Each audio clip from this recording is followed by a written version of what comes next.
Hello and namaste to everyone. Welcome to the another video. And in this video, I will talk about my ICI campus experience. So, CA बनने के बाद सब तो celebrate कर रहे रहते हैं और जो सीए बना रहता है उसको टेंशन हो रही रहती है कि भाई अब आगे क्या होगी। एक दिन सेलिब्रेट करते हैं सब, बट उसके बाद सबको ये लगता है कि अब आगे क्या होगा, और उसके लिए हमारे पास आईसीआई लेके आता है, आईसीआई कैंपस। ठीक है, तो मैं इसी बारे में बात करने वाला हूँ कि मेरा आईसीआई कैंपस का क्या एक्सपीरियंस रहा स्टार्टिंग से लेकर लास्ट तक। वीडियो के 3 पार्ट होने वाले हैं। बिफोर कैंपस मतलब कि इंटरव्यू स्टार्ट होने से पहले जो रजिस्ट्रेशन होता है, शॉर्ट लिस्टिंग होती है, उस पार्ट के बारे में।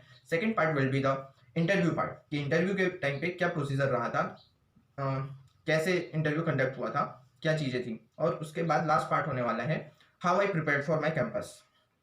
So let's start with the first part. तो फर्स्ट पार्ट जो है अपना बिफोर कैंपस इंटरव्यू, तो 13 सितंबर को रिजल्ट आया था और उसके बाद कैंपस के रजिस्ट्रेशन स्टार्ट हुए थे 21 सितंबर से, और लास्ट डेट थी रजिस्ट्रेशन की 27 सितंबर। सो मैंने रजिस्ट्रेशन कर लिया था 25 सितंबर को। ठीक है, और हमें रजिस्ट्रेशन के टाइम पे जो इंपॉर्टेंट चीज़ रहती है वो मैं आपसे बता रहा हूँ अभी, कि हमें सेंटर चूज करना रहता है, big centre and one small centre. तो मैंने बिग सेंटर चूज किया था बेंगलोर, और स्मॉल सेंटर मैंने अभी नागपुर चूज कर लिया था उस टाइम पे, क्योंकि स्मॉल सेंटर को हम बाद में चेंज कर सकते हैं। आफ्टर बिग सेंटर के इंटरव्यू हो जाते हैं उसके बाद हम स्मॉल सेंटर को चेंज कर सकते हैं। सो बेंगलोर सेंटर क्यों चूज किया था, सेंटर कैसे चूज करना है, वो तो एक अलग ही वीडियो बन जाए। यदि वो बताने गया तो एक बहुत बड़ा वीडियो बन जाएगा, तो एक दूसरे वीडियो में अपन उस बारे में बात कर सकते हैं। तो अपन आते हैं अपने इस वीडियो के टॉपिक में। तो हाँ, मैंने 25 सितंबर को अपना रजिस्ट्रेशन कर लिया था। उसके बाद शॉर्ट लिस्टिंग होती है on the basis of data you filled in ICI campus registration form. तो आपने जो डेटा फिल किया है उसके बेस पे कंपनी आपको शॉर्ट लिस्ट करती है। अब वो क्राइटेरिया हर कंपनी का अलग अलग हो सकता है, जैसे कि नंबर ऑफ अटेम्प्ट्स, ये भी कुछ कंपनी का क्राइटेरिया हो सकता है, या वर्क प्रोफाइल, आपने किस सेक्टर में काम किया है ड्यूरिंग योर आर्टिकलशिप। सो हमारी शॉर्ट लिस्टिंग हुई थी 6 और 7 अक्टूबर को। 6 अक्टूबर को हो गई थी और 7 अक्टूबर को हमको कंसेंट देना था। और हमें दो शॉर्ट लिस्टिंग होती है। फर्स्ट शॉर्ट लिस्टिंग हुई थी 6 अक्टूबर को, जिसका कंसेंट हमको 7 अक्टूबर तक देना था। और इस शॉर्ट लिस्टिंग में मुझे 7 कंपनी ने शॉर्ट लिस्ट की थी, और सेकंड शॉर्ट लिस्ट में मुझे 2 कंपनी ने शॉर्ट लिस्ट की थी। आप सारी कंपनी की लिस्ट यहाँ पर देख लोगे कि कौन कौन सी कंपनी ने मुझे शॉर्ट लिस्ट किया था। और हम मैक्सिमम 4 कंपनीज को कंसेंट दे सकते हैं। इट मीन्स हम मैक्सिमम 4 कंपनीज के इंटरव्यू में अपेयर हो सकते हैं। सो मैंने वो 4 कंपनीज कौन सी थी जिन्हें मैंने कंसेंट दिया था? Wipro, TTK prestige, intertrust group and Accenture solution private limited. So consent दे दिया 7 तारीख को, और मैंने पहली शॉर्ट लिस्टिंग में 3 कंपनी को कंसेंट दिया था। इन सेकंड शॉर्ट लिस्टिंग जो हुई थी वो 10 तारीख को हुई थी, और 10 तारीख को जो शॉर्ट लिस्टिंग हुई थी उसमें 2 कंपनी और न्यू ऐड हुई थी, और उसके लिए मैंने एक प्लेस बचा के रखा था। पहले 3 दे दिया, अभी एक बचा था प्लेस, तो उसमें मैंने टीटीके प्रेस्टीज को कंसेंट दिया था। उसके बाद कंसेंट हो गया। कंसेंट देके उसके बाद क्या होता है, जिन जिन कंपनी को आपने कंसेंट दिया है वो आपको मेल करते हैं। अब मेल रिगार्डिंग किसके रिगार्डिंग हो सकता है? या तो वो आपसे रिज्यूमे मांगते हैं, या तो फिर कोई टेस्ट होगा, जैसे ऑनलाइन असेसमेंट टेस्ट होते हैं बिफोर पर्सनल इंटरव्यू। तो विप्रो और इंटरट्रस्ट ग्रुप एंड टीटीके प्रेस्टीज, इन तीनों के ऑनलाइन असेसमेंट टेस्ट हुए थे। एंड अपना इंटरट्रस्ट ग्रुप का नहीं, एसेंचर सॉल्यूशन प्राइवेट लिमिटेड का कोई असेसमेंट टेस्ट नहीं हुआ था। तो और ये टेस्ट हुए थे, मैंने ये टेस्ट दिया था 14 अक्टूबर को। 12 या 13 अक्टूबर को मुझे मेल मिल गया था कि इन कंपनीज में टेस्ट होने वाले हैं online assessment test.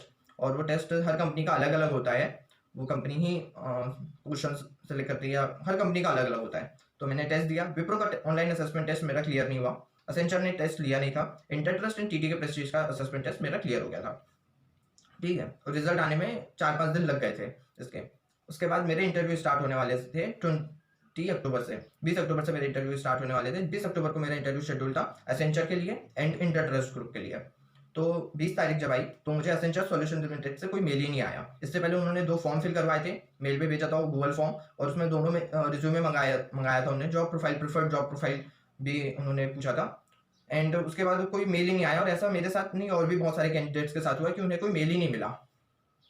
So this is a disappointed, क्योंकि हमने कंसेंट दिया था, हमारा एक इंपॉर्टेंट प्लेस था कंसेंट का। जैसे मुझे 9 कंपनी ने शॉर्टलिस्ट की थी टोटल, फर्स्ट में 7, बाद में 2।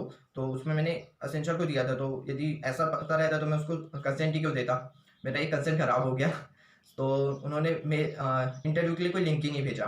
एंड इंटरट्रस्ट ग्रुप के इंटरव्यू के बारे में बात करूंगा, तो वो 4 बजे इवनिंग में शेड्यूल हुआ था एंड काफ़ी शॉर्ट इंटरव्यू था।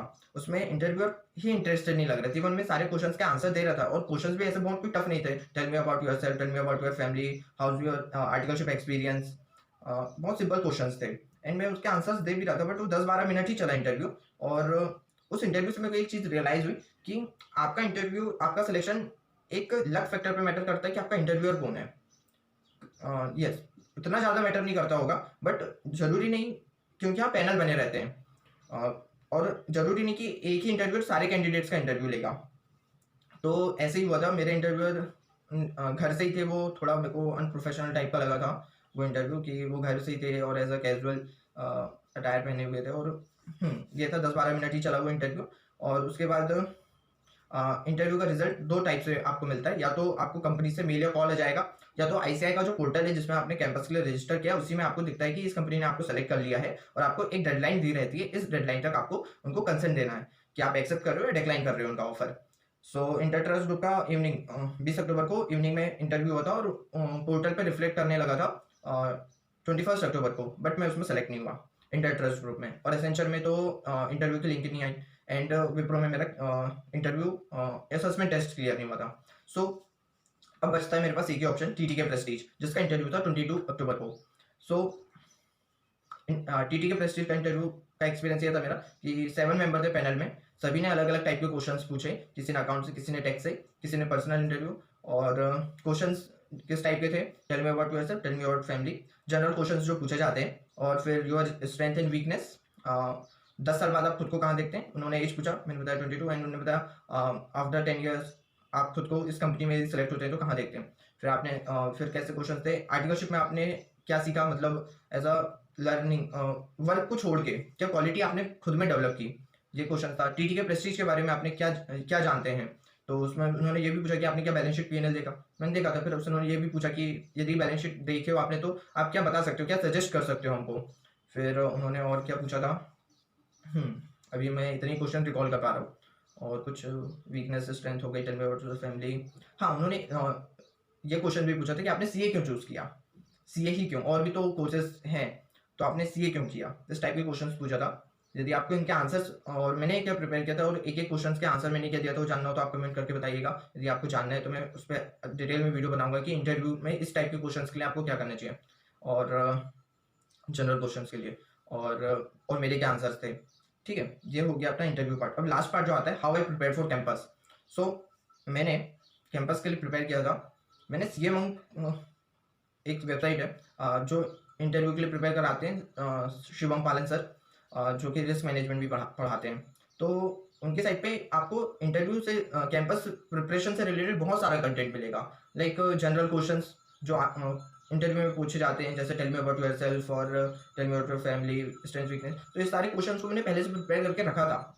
सेकेंड थिंग, कंपनी की रिसर्च बहुत ज़रूरी है, और कंपनी की रिसर्च बहुत जरूरी है। जैसे कि उन्होंने मुझसे पूछा था कंपनी की बैलेंस शीट एंड पीएनएल आपने देखा है क्या, तो मैंने बताया था हाँ, और उन्होंने सजेशन मांगा था। तो मैंने एक उनके एमडी का इंटरव्यू देखा था जिसमें एंकर ने, न्यूज़ एंकर ने उनसे पूछा था कि आपकी बैलेंस शीट में 500 करोड़ का कैश बैलेंस दिख रहा है, इतना ह्यूज कैश दिख रहा है, तो इसका आप क्या करने वाले हैं। तो एमडी ने एक रीज़न बताया था, बट मैंने भी यही रीज़न उनको बता दिया कि आपकी बैलेंस शीट में ह्यूज कैश है और इसको हम अच्छी जगह इन्वेस्ट करके अच्छा रिटर्न गेन कर सकते हैं। इस टाइप की रिसर्च आपको थोड़ी करनी पड़ी। जैसे कंपनी की बोर्ड मीटिंग है, 27 अक्टूबर को बोर्ड मीटिंग थी, वो मैंने बताया किस टॉपिक पे थी, कि क्वार्टरली रिजल्ट है एंड आपका शेयर स्प्लिट आ रहा है। तो ये सारी रिसर्च आपको पहले से करनी पड़ेगी कंपनी के बारे में। टेक्निकल पार्ट आपको प्रिपेयर करना पड़ेगा, लेकिन मेरे को ऐसा लगता है टेक्निकल पार्ट आप कितना ही प्रिपेयर कर लो, वो आपको बहुत छोटी छोटी चीज़ें पूछ लेते हैं। जैसे मुझसे पूछ लिया था उन्होंने इंडेक्स 38 के बारे में, मतलब डायरेक्टली इंडेक्स 38 नहीं पूछा था, उन्होंने पूछा था कि research development and marketing expenses as per index इसको कैसे बुक में रिकॉर्ड करोगे, तो क्या कैपिटलाइज होगा, क्या पीएनएल में जाएगा। तो वही ये इंडेक्स 38 में बताया कि रिसर्च एक्सपेंस और मार्केटिंग पीएनएल में जाएगा एज अ एक्सपेंस, और डेवलपमेंट एक्सपेंस को वी कैन कैपिटलाइज, जो भी कंडीशन है वो सब बता दिया था। और फिर वॉलंटरी रिटायरमेंट एक्सपेंसेस का डायरेक्ट टैक्स में क्या इम्पैक्ट है और क्या ट्रीटमेंट है, और इंडेक्स में क्या ट्रीटमेंट है, उस बारे में पूछ लिया था उन्होंने। इस टाइप के क्वेश्चंस थे। तो आपको टेक्निकल पार्ट तो प्रिपेयर करना है जो आपको लगता है कि पूछ सकते हैं, but it is difficult to prepare all the part of all technical parts. क्योंकि वो बहुत जैसे वेस आ रही है, आपने फाइनल में पढ़े थे तो वो मुझे तभी का याद आया था कि हाँ 1/5 अलाउ होता है पर ईयर। तो टेक्निकल पार्ट भी प्रिपेयर करो, कंपनी की रिसर्च भी अच्छे से करके जाओ, जॉब डिस्क्रिप्शन अच्छे से पढ़ के जाओ, और यदि वो कुछ क्वेश्चंस पूछते हैं कि आपको कोई क्वेश्चन पूछना है तो जरूर क्वेश्चन पूछो, जैसे कि मैंने पूछ लिया था what is the growth opportunity and what type of skill I can develop in my self to fill the roles and responsibility of this job profile, this type of question you can ask. So this is all about my ICI campus experience, and I selected in TTK Prestige in ICI campus. So thank you, and कोई भी doubt हो, query हो तो आप comment में comment कर दो, मैं आपको आंसर कर दूंगा. मेरा व्हाट्सएप नंबर भी डिस्क्रिप्शन में मिल जाएगा आपको, और अब मिलते हैं नेक्स्ट वीडियो में. तब तक के लिए टाटा बाय बाय.